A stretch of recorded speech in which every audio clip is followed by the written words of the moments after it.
Happy New Year's. Thanks for all the subscriptions. I love you all. Let's review my favorite movie, Phantom of the Paradise. We open on literally an intro by Rod Serling of The Twilight Zone, telling us Swan and his company, Def Records, are the hottest thing in music. And how he's opening? The Paradise. A rock palace. Which I guess is kind of like a record hall. And then the Juicy Fruits sing Goodbye Johnny Goodbye over the opening credits. It's a song about music and giving up everything for your love. It's also a 50s tribute. This is a Brian De Palma film. And it turns out Swan is watching all this, as some weirdo breaks in. This is Winslow. He sings Faust, which is about the German legend about selling your soul for love and fame.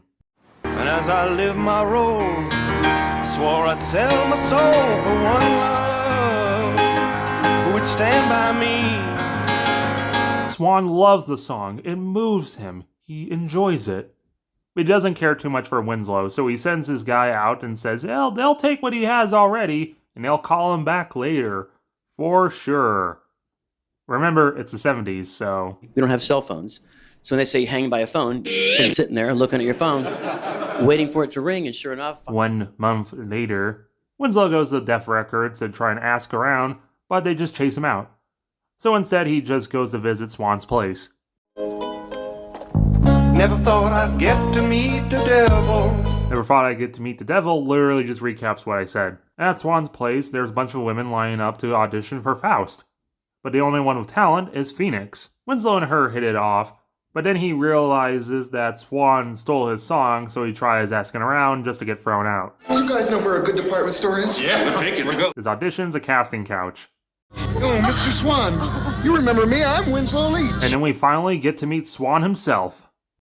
Bag out of here. Well, that's one way to introduce your villain.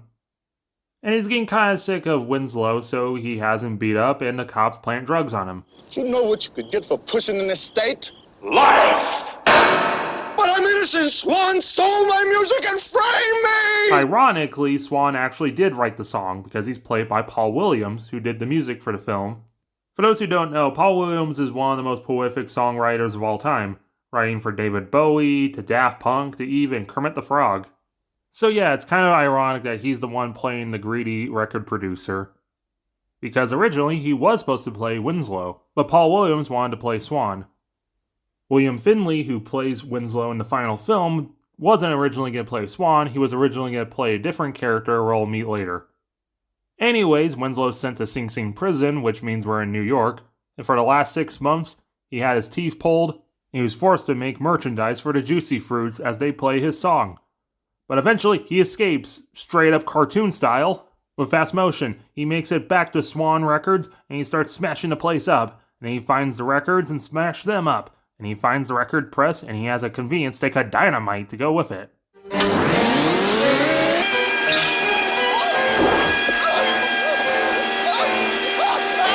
Horrifying fact, William Finley did get his head stuck in a record press. They replaced some parts with rubber and had a safety bar, but the safety bar broke. So those are his real screams as the thing crushed his head a little. But luckily the actor didn't get his head crushed like a watermelon and he escapes into the night. And then later he makes it back to the paradise. He suits up like a bird and sets up another bomb as the Juicy Fruits have made it from the 50s into the 60s as they sing a cover of Faust, now about car troubles.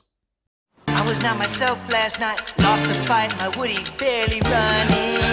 Come on, let's get it going over here. As these two parts play side by side, Swan notices the bomb go off, so he sneaks off and watches his recordings of this. But Winslow finds him as we see the iconic Phantom of the Paradise outfit, which is both cool and very silly, just like this film. But Swan has a silver tongue, so he manages to convince Winslow that it's alright and come in tomorrow to listen to Phoenix. And now we ironically see Winslow in the same position we first saw Swan. Phoenix sings the song Special to Me. Well, you told me one time that you'd be somebody, that you weren't working just to survive. But you're working so hard that you don't even know you're alive. It's a song about true love, but one's a workaholic who wants to really work hard to be special for their love, but their love just wants them. So ironically, working so hard drifts them apart. Winslow loves this, and they try to talk it out, but Winslow can't talk anymore.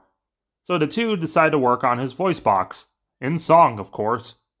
Like a child who was always poor, reaching out for more, I could feel the hunger growing. Winslow sings Faust, and of course Swan calibrates it to sound like him. Ironically, given that this is the studio cover of Paul Williams' Faust. If you listen close enough, you can actually hear the backup vocalist. Downside, the portable one sounds like shit. How's that? Try it. Phoenix. Never mind that, Winslow now has a small contract to sign, agreeing to make more songs for Swan. Articles which are excluded shall be deemed included. What does that mean? Don't do it, dude. It means you're gonna get screwed over. He does it. As he writes more music, he listens to Beauty and the Beast, parentheses, Phantom's Theme, which is a nice slow song with obvious symbolism. But Phoenix is too good. Swan needs someone a little crappier to not overshadow him. Come together in me now.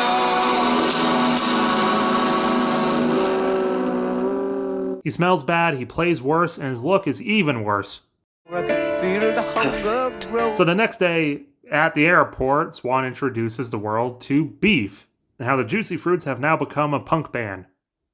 Also notice that the Def Records logo is just pasted over because it's covering a Swan Song logo. Even though a Swan Song is a copyright-free term, for some dumb legal reason they couldn't use it in the film, so they had to cut a lot of that out of the film or pasted Def Record logos over it.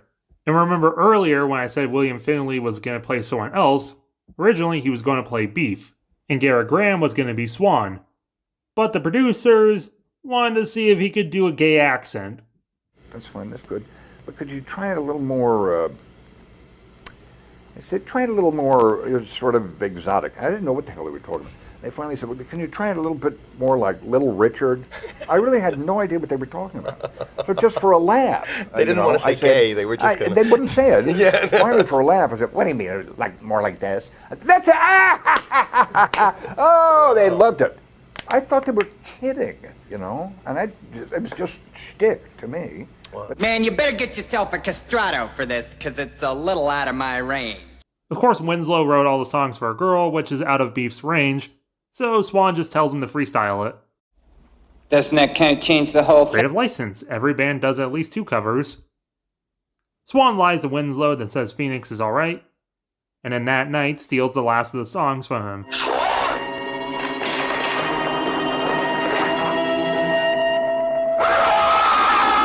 This movie's so goofy! Winslow screams so loud, even Beef hears it. So that's where my antlers go. I'm too lazy to add them. But Beef just plays it off and goes to take a shower.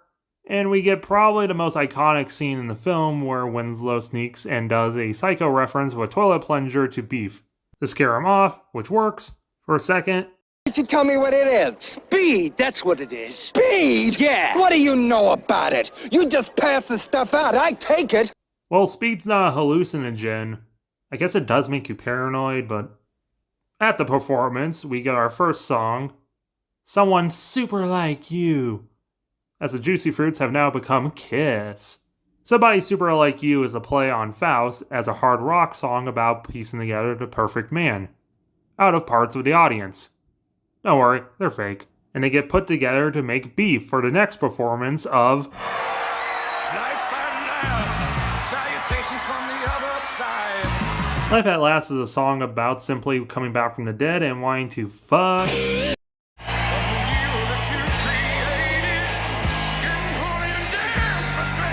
Oh, so you can tell that is not Beef's singing voice.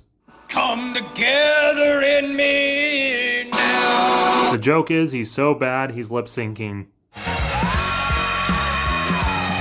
So at the end of the song, Winslow hits him with a neon lightning bolt, and he explodes.